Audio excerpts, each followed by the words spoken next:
Hey guys, it's Silver again. I am making a video that is going to be sort of a different perspective of my life and situation in diversities.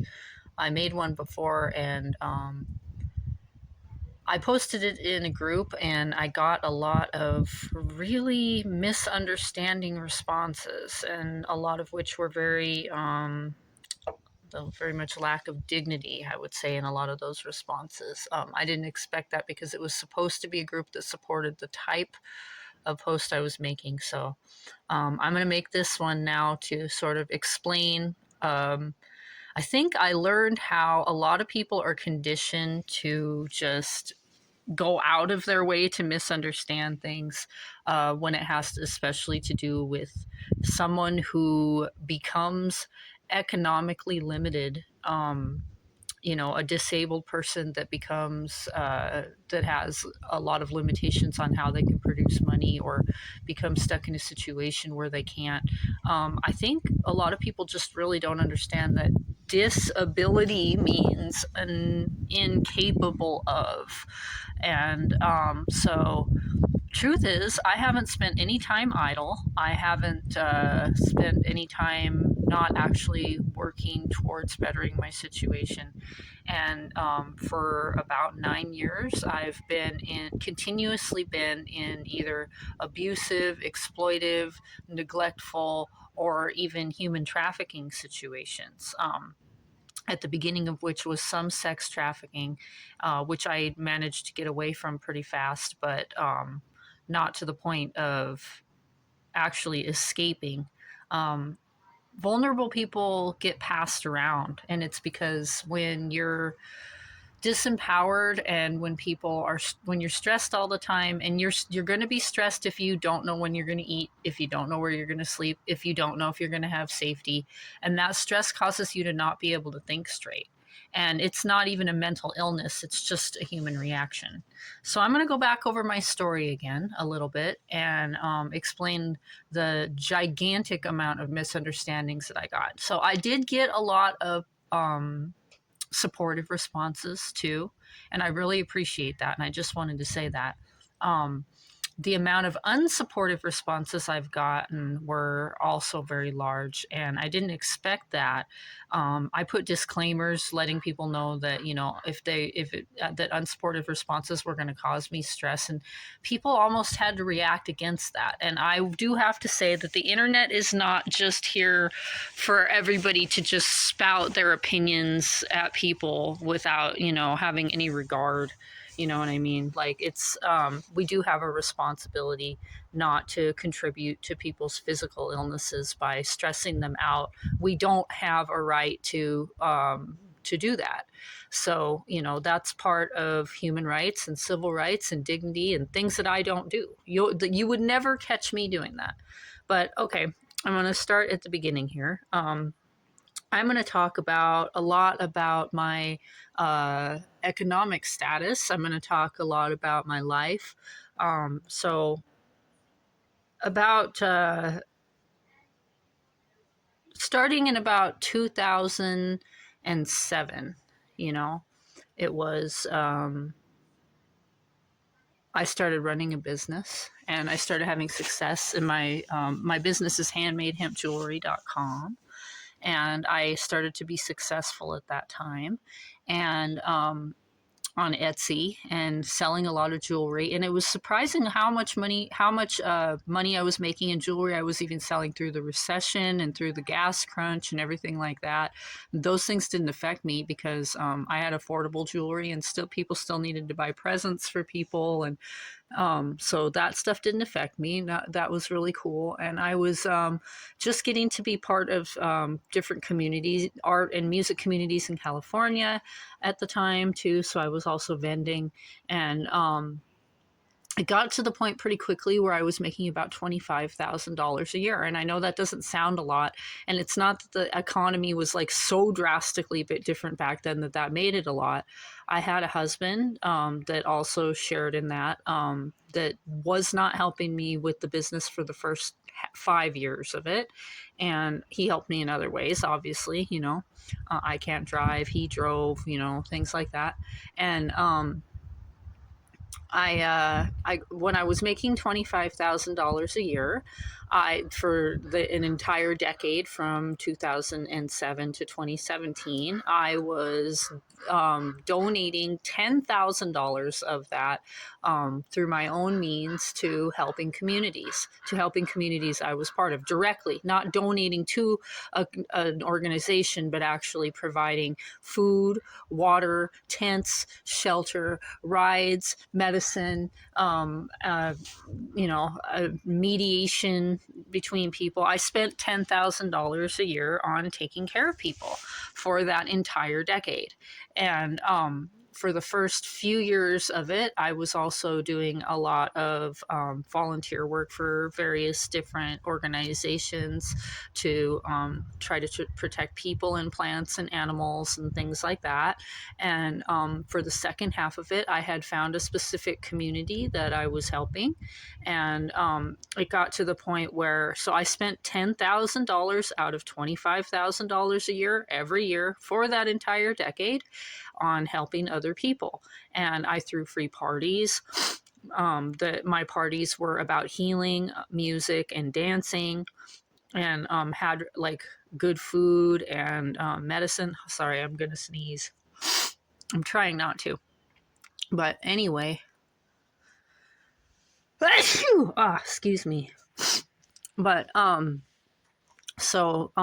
was helping a lot of people out of bad situations, helping them heal their life. The next thing I at the time was renting to own a piece of property in the Santa Cruz Mountains, and I had another property down the street that I was homesteading. We were doing fire prevention in the area and all kinds of stuff. And I eventually, after a few years, had a healing center on my property in Santa Cruz where people could come live. There was different yurts and tents and cabins and things like that that the owner had built. And I had a bunch of different people living there. And some people didn't have to pay anything. Some people had to pay a little bit. Some people did work trade. We made it work however we needed to. It was very not stressful. And the point was to completely relieve stress from people's lives so that they could heal. A lot of people healed. I was also a medic at different events, and I ended up saving about 1,000 lives over those years. And eventually I was fairly well known and thought I had a lot of friends all throughout the state of California mostly. And then around 2015, my husband, who was schizophrenic and autistic, and I'm not saying that this had anything necessarily to do with the autism, started to lose his mind. And it kind of sort of felt like the power was going to his head in a way, and he started to lose his discernment, which I had taught him to help with his mental illness. And he became violent, and he became paranoid. And at the time, I didn't know what else to do but then to become over controlling, which I regret. But we had to separate after an attempt at my life happened involving a gun and a police officer, and it was just really scary. And unfortunately, I had not really let anyone in my life know about his problems because I wanted to protect him from judgment. So he was able to turn a lot of people against me when we separated and make it seem like I was the one who was abusive, which he may have genuinely been hallucinating. And needless to say, it ended up that, I closed down my healing center for the most part. I had a few people in and out, but not as much as before. And because of the physical abuse and everything, I sort of became ill and had to wasn't able to produce as much money. And then I ended up being left out there in the middle of nowhere by myself when I can't drive and there's no bus or anything. So I had to rely on other people for rides and things like that. And a lot of people so easily turned against me, even though I had saved their lives and everything over his paranoid stories. It was awful. So needless to say, I wasn't reciprocated, but I ended up I ended up getting abused by another man after that, and I kidnapped and human trafficked. And I ended up also becoming very ill and needing to do a fundraiser from this community that I had spent so much money on to try to survive, which I didn't make much off of that before getting canceled for standing up for myself and for speaking up about the abuse, because I couldn't just let people and opportunities and things getting turned against me um, based on what my husband said and then what the guy after him said that abused me, that actually kidnapped me and drugged me and raped me a bunch and then passed me on to other men to do the same thing. And I was never promiscuous. I have only had about 7 relationships in my life, and I've been in long-term relationships my whole life. So was very hurtful for people to believe that that was what happened rather than the fact that than what actually happened to me, which was me getting raped and kidnapped. And people, for some reason, are still reacting that way. So I was actually canceled, like on a large scale. There was a huge amount of people that I didn't even know. I was basically sort of famous in a community in California in which about 5,000 people knew who I was.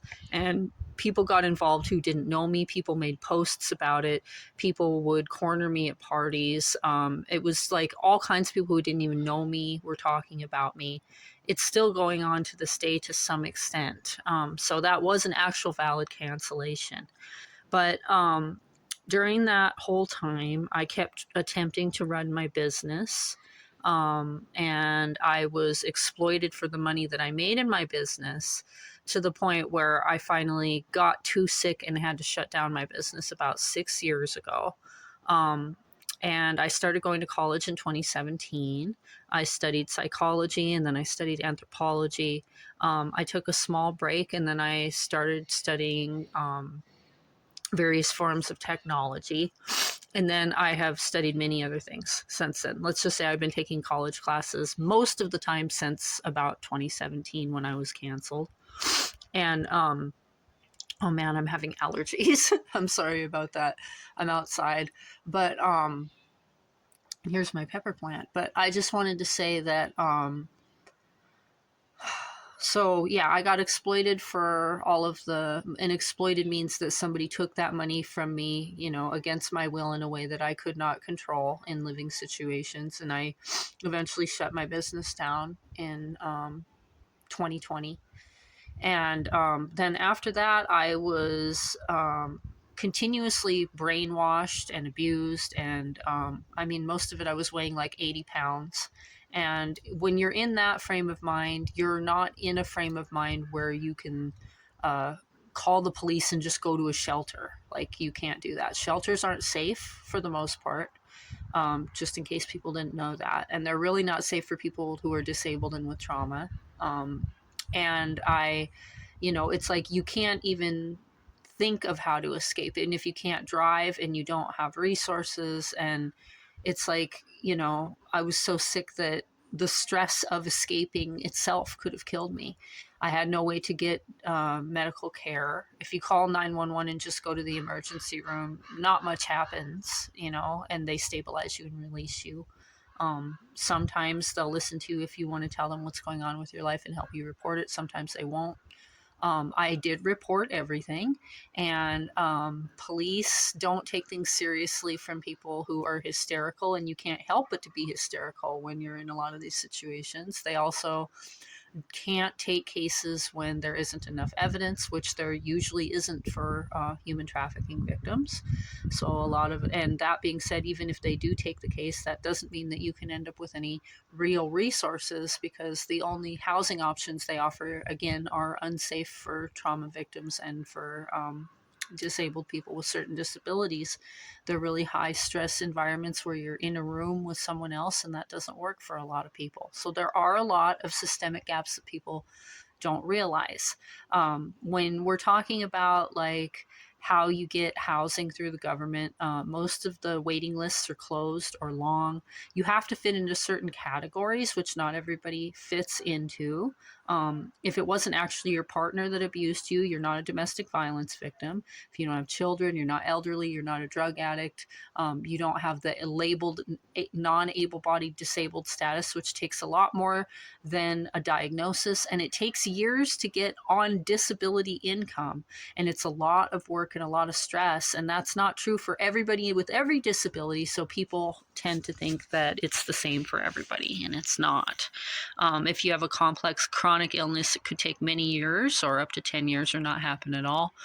So recently I have been studying human rights and civil rights, and I did a whole bunch of research on all of the organizations that help people out of these situations, and I have made about 1,000 phone calls in several different counties in several different states, and I didn't qualify for anything that viably would have helped me.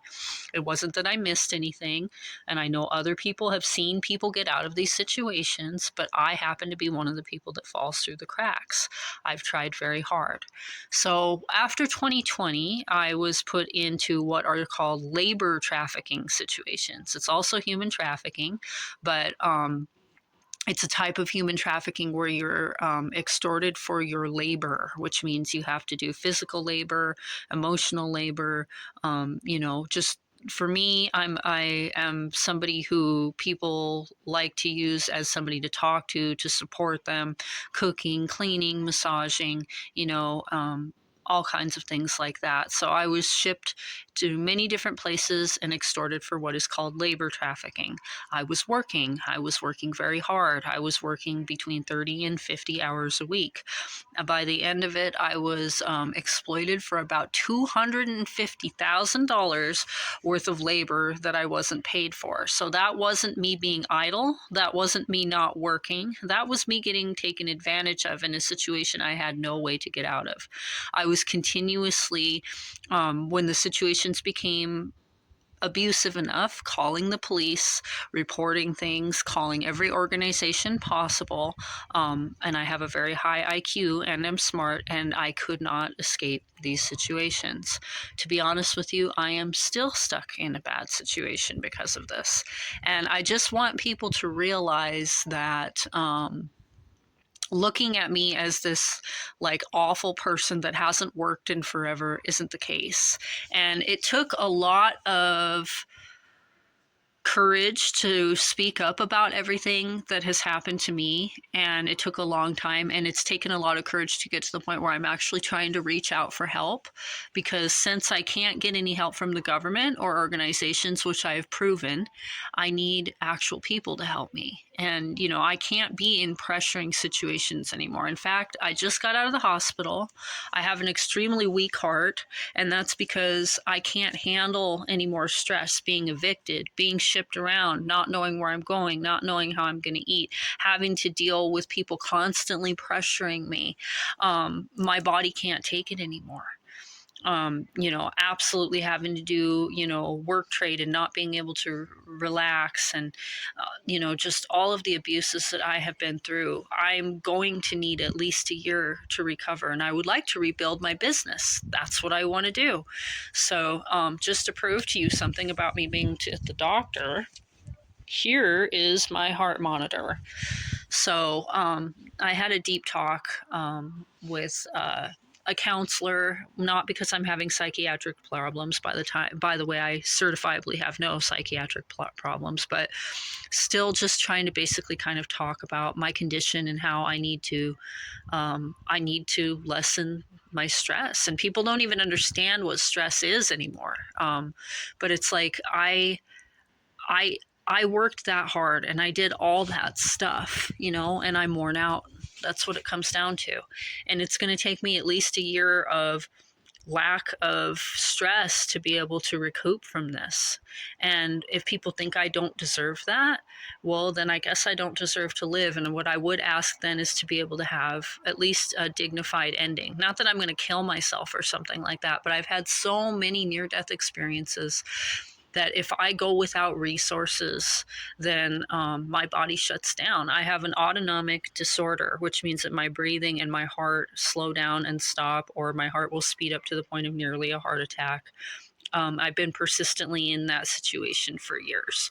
So, that being said, I'm going to need to do a fundraiser, and it's hard. I don't want to have to ask people for things, but um, all of the work and time and energy it would take for me to try to get on disability is an immense amount, believe it or not. And if I was going to, it's actually very stressful for me to go to the doctor, to travel, and there's a lot of medical gaslighting that goes on. And a lot of you people don't believe a lot of the things I'm talking about, I implore you to join some human trafficking groups or join some chronic illness groups and see the hundreds of thousands of other people like myself out there right now that don't qualify for anything because we exist. I went to school to prove that all this stuff is true. I've written many books. If any of you would like to read it, I am Otherworldly Universe on medium.com, and I will look forward to publishing. I've probably written at least 50 books at this point, and my books are not full of perspectives. And another thing, too, is a lot of people want to say, well, what do your friends think? Well, what do the other people think that were in your situation? And there isn't always a second perspective, because actually nobody witnessed anything. There's nobody that ever knew me that ever witnessed anything. The only people that witnessed things were people who actually severely abused me, my traffickers. And if you think they're going to tell the truth, that's definitely not true. So in human trafficking situations, there isn't a second perspective. And why did people cancel me? They canceled me because in a lot of communities, there are enabled abusers, and I was speaking up against it. And it's something that they don't want to have to deal with. That's very common. It's very common for people to get canceled for those reasons. It's very common for people to be left without any support for those reasons. In fact, it's probably one of the main reasons why people end up getting canceled. So that being said, I just wanted to make this video. My last video was very long, and I'm not apologetic for that, because people have been conditioned to not think on longer wavelengths, and complex things take more time and more words to explain. And I'm not going to be somebody who conforms into shortening things to make people comfortable, because that is part of what is contributing to so much misunderstanding in the world. So I've been going to college, taking classes. I've been working this whole time. At this point, I'm working in a way where I can't make any money because I need isolation. My nervous system literally needs isolation from interaction for long periods of time to function. I can't be around a lot of noise or people telling me things. It's just how it is. It's called trauma physiology. And I just need access to my crafting belongings and to be able to rebuild my business, even though I'm not going to be able to do nearly as much as I used to be able to do. And that was one of the things I had to talk to the doctor about. It's really hard for me to understand how much less effort I can actually do now in order to maintain my life, and how, the level of stress that I can handle being so low, and people think I don't deserve it or something. But I just, that's the only way I can survive, and I can't stop pretending like that's not the case anymore. Every time I make a plan for myself, I end up doing too much. I was doing school and work 45 hours a week. I'm going to have to take it down to 30 and eventually down to 20. And that's going to happen pretty soon. And relocation's very difficult for me.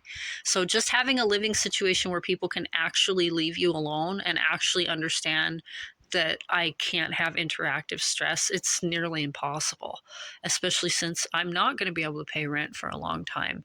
And I would like to try to press to get justice on the things that happened to me, and that might be able to get me some help civilly, but that's in the far future. And as far as so people need to quit thinking that I can depend on the government and organizations and stuff like this. I really just need a year of rehabilitation and to rebuild my business. I don't know how much I'm going to be capable of, and I've told that to everybody. So, anyway, I just wanted to say that, People need to understand that reporting things to the police does not mean you get justice. A lot of times, if you don't have, you can have an amount of evidence that, like, I have enough evidence that if I was to show you, you would see these things happen. That isn't necessarily enough evidence for the police to do something, especially since most of it happened in California, where you're not allowed to record people, and that makes it really hard too. So, and just because somebody can actually be functionally disabled does not mean that they're going to qualify for disability. There's all kinds of people with even life-threatening illnesses. And because I told you I used to help a lot of people, there's people, even lots of people, even with cancer and things, that still can't get on disability. It does take years, and everybody just they want to focus on the examples they know of. You know what I mean? This person that could work anyway, and that person that got housing, and this person that got on disability, but that's not everybody. And I've written entire books about it. And so the idea that I've been idle is not the case. I've hit a point where I need to either heal or I'm not going to survive. And I have to be honest about it. I've hit a point where I'm so isolated that I need to do a fundraiser in order to be able to survive. And I can't pretend like that isn't true. So, you know, I did work and I was not paid for $250,000 worth of work over several years. And I just want people to have a realistic perspective on that. So, and there is no other perspective hidden somewhere, because I've been in the middle of nowhere being held captive by people without interacting with anybody else other than whoever the abuser is for that entire time since 2017. There are no witnesses. There is no other perspective. There is just that I was canceled, that I was abused, that I was exploited, that I went to school, I learned things. I looked into all my resources. I mean, there was times when I would, like, I'd make lists in my notebook of every possible person I could call. I would use AI. I would use the internet. I would call 211. I'd get every possible reference I could. I would stay up for 12 hours a day and do it every single day, wake up in the morning and do it all day, every day. And that was too much, but I did it. And I can tell you that there was nothing I was missing. And there's nothing that can get me out of these situations. I'm not somebody who can just go share a room in a shelter in a high stress situation and function. I'm very sensitive to noise and interaction. I need isolation. So it's not my fault. And I'm telling you, to any of you out there that have had similar situations like this, I'm telling you, it's not your fault. And it's really sad that we're living in a situation right now in history where people have become so judgmental, and a lot of people are very gaslighting, and people just, they want so bad to blame the disabled people. They want so bad to blame the victims, and it's disgusting, because I'm the kind of person that when I was able, I spent $10,000 a year helping people for an entire decade. And I'm going to continue to believe that I deserve to rehabilitate, even if that means people have to help me, and I'm not going to feel guilty about it. You know what I mean? So I don't want other people to feel guilty for having to reach out either. It's really hard to reach out. People say reach out. They tell you to reach out. They tell you, oh, if you need help, reach out. But imagine getting discriminated in every situation. I go to the doctor, I get discriminated. I go to the ER, I get discriminated. I put a post up for help, I get discriminated. I get a new housing situation, I get discriminated. It's just like, it's been everywhere I turn.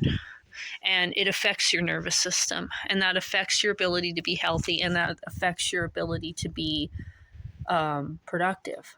And you know what? I don't usually look like this. Honestly, I don't like the way I look right now. This isn't me. This is me after getting out of the hospital. This is me after literally hypervigilance for the last 8 months. This is the first time I've gotten to take a breath. And since 2017, there's only been a few times I've been able to take a breath. So I just implore people to try to look at the bigger picture, to try to make a better world where people can rehabilitate, because the systems we have right now aren't working. You can't depend on the government. You have to depend on your community. And people need to learn how to help people without stressing them out, without controlling them, without, making this pressuring situation, especially for people with trauma. We can't function that way. All right. Thanks.